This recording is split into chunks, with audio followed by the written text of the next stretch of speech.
Hey guys, I'm David DiMuzio. Welcome to Hair Loss Hope. And today we have a wonderful hair loss hope story to share with you because my friend Brian Dodge is 9 months post his FUE hair transplant where he had 2,600 grafts transplanted.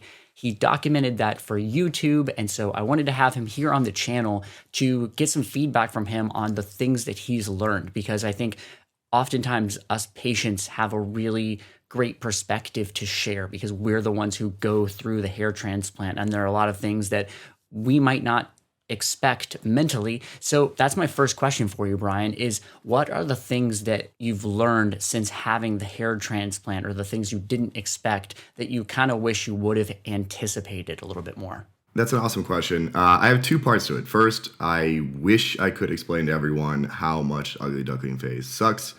I like to think I'm super mentally strong, and I watch tons of videos, including yours and everyone else, literally being like, oh, I understand it's gonna be terrible, but there's something about like having 45 to 60 days where your hair looks worse than it's ever looked after spending that much money and going through a surgery that just like, it just gets to you at some point. Like for me, it took like 2 or 3 weeks and I was just like over it. So by like month 2 when I made that video, my month 2 video is my worst video by far, because I was just like, I hate this. Like I was so mad. Like I was like just miserable. I don't really have anything other than that as the main surprise for myself. You didn't expect how difficult mentally it was going to be for you to go through the sort of ugly stage of the hair not having grown yet. Yeah, I really thought I was prepared. And I mean, I think everyone does. And then there's just this like wicked aftershock of like, you're not as prepared as you thought. And especially if it's a confidence issue thing with your hair, and that's why you're getting a hair transplant, it makes it even harder. But I would say the second thing, and this is more of a positive note, making videos, like I committed to that before I actually got the surgery. Like my friends, I like posted on Facebook, like, I'm gonna get a hair transplant. I think I'm gonna record it for guys, because like a lot of people were asking questions. I thought it would help a few guys, and then it really turned into like a lot of guys reaching out to me, and even guys that go to my doctor or other doctors who now are like nervous to talk about it, but then they share their experience with me or even like on my channel. And I'm a tiny channel, but like they feel more confident after they get out there and they like just do even one video like showing their 6-month progress. They just feel better, which is really cool, because I didn't think I'd have that kind of effect on people, and that's pretty awesome. Yes, that was actually kind of my second question. I was going to ask, what was it that inspired you to share having had a hair transplant on YouTube? Because most of the guys that I talk to don't want anyone to know that they've had a hair transplant. So why did you decide to go the route that I ended up going as well, which is just tell everybody, like 100% open book, everyone is going to know? And is it something that, besides the fact that you share on YouTube, second part of this question, is it something that you would even tell people like without them asking at like a dinner conversation? If it sort of came up, I don't know, maybe cosmetic surgery comes up in conversation, would you go, oh, by the way, I had a hair transplant? So how do you feel like that's affected you emotionally, sharing those things? I think it adds even more confidence. I feel like I was confident no matter what. But I would just say, like, my hair was, like, if it was in the wind, I'd be self-conscious. Like, if I didn't care, like, sitting down at a dinner talking. But, like, when it came to, like, walking around in public or trying to hold a conversation, or, like, I manage YouTubers. So, like, getting on stage or, like, a set where there's, like, blaring lights. I look like an angel with, like, a halo little orb glowing on the top of my head. I was like, man, this is terrible.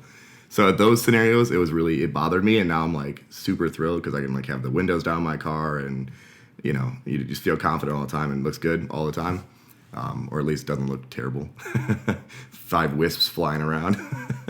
It's funny that just not looking terrible is kind of a huge step forward. Feels like a huge step forward. I look at myself, the pictures of me after only my first hair transplant, and after that first one, I still really did not look great. Like my hair did not look great. I would say not even as good as yours does right now. But it just made me feel so much better. Like I felt younger and I felt vibrant and in a new way. And I think a lot of that has to do, and I've talked about this before in other videos, just the fact that my hair loss was getting better instead of worse. There's something about sort of things getting better.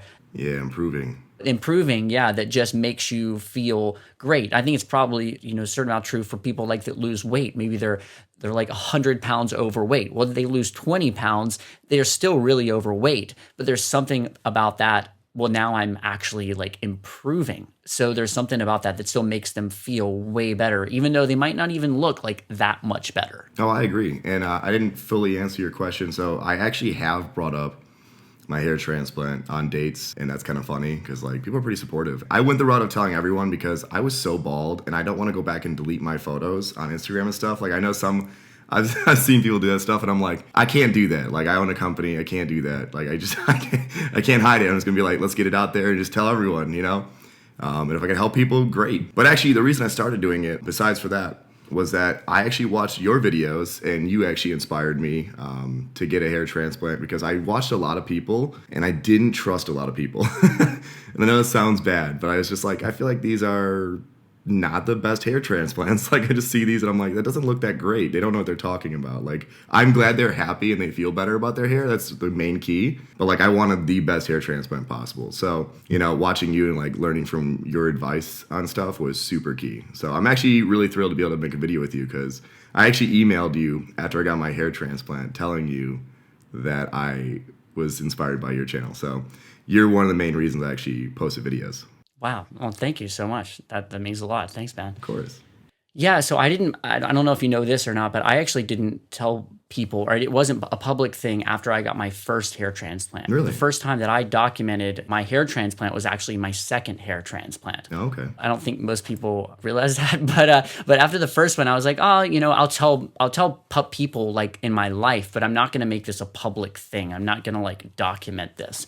And I don't know exactly what it was about the second one that made me decide to, you know, to document it. But I think part of it was kind of what you're saying a little bit, which was like documenting it sort of made me even more confident. Sometimes when you show yourself to the world, you're like, hey, this is it. When there's nothing to hide, there's a lot of confidence there. So Of course. so that's something that I do on dates, actually. It's this game that I made up. Okay. Heard, Brian, that you're just recently single. Yes. This is like a dating tip. It's like one of my best dating things that I've ever come up with, or dating advice, whatever. And so I actually invented this game. I call it 3 questions that I'll do on dates. And so I usually do it like towards the beginning of a first date. I'll say, hey, here's the game. It's really simple.